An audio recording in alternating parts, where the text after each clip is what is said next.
नमस्कार मिथिलावासी, हम छी DN झा। अहाँ सब देख रहल छी DN झा ब्लॉग्स। तो आई गांव में ब्रह्म स्थान में भ रहल अछि महादेव पूजा। तो चलू ओतय से देखा रहल छी, अहाँ सब ब्लॉग के साथ बनल रहू। माँ महादेव बना देलक है, अब हम लऽ कऽ जा रहल छी ब्रह्म स्थान। देख सकै छी रास्ता में छी हम।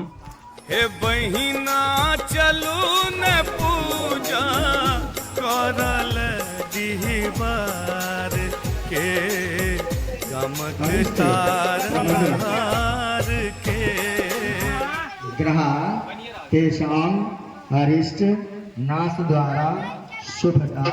एतऽ देख सकै छी जे पीला ड्रेस पहिरने छथि कैशियर भेला और उनका अगल बगल में चिल्ले पार्टी सब अछि प्राप्त और एतऽ भांग पिसा रहल अछि बाबा के जे चढ़तनि ओहि के लेल।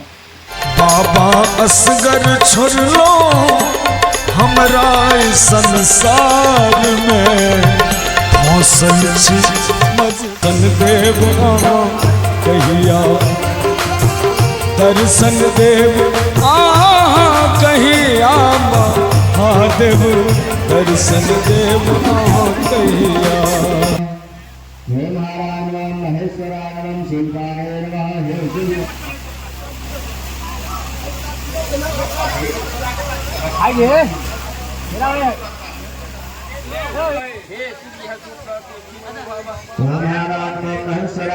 शिल्पाने नमः। हे शिव सुप्रतिष्ठित भव। ओम नारायण महेश्वराय नमः शिल्पाने नमः। हे शिव सुप्रतिष्ठित भव। देख रहल छी पूजा भ रहल अछि। जतेक आदमी ई वीडियो देख रहल छी कमेंट बॉक्स में हर हर महादेव जरूर लिखब।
तो होम संपन्न भेला जेकि देख रहल छियै देख रहल अछि।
अहूँ सब आरती लऽ लिअ, सब गोटा लऽ रहल छथि। ई देखियो महादेव प्रसन्न भऽ कऽ पूजा संपन्न भेल, वर्षा करवा रहल छथि। जय जय भोगे।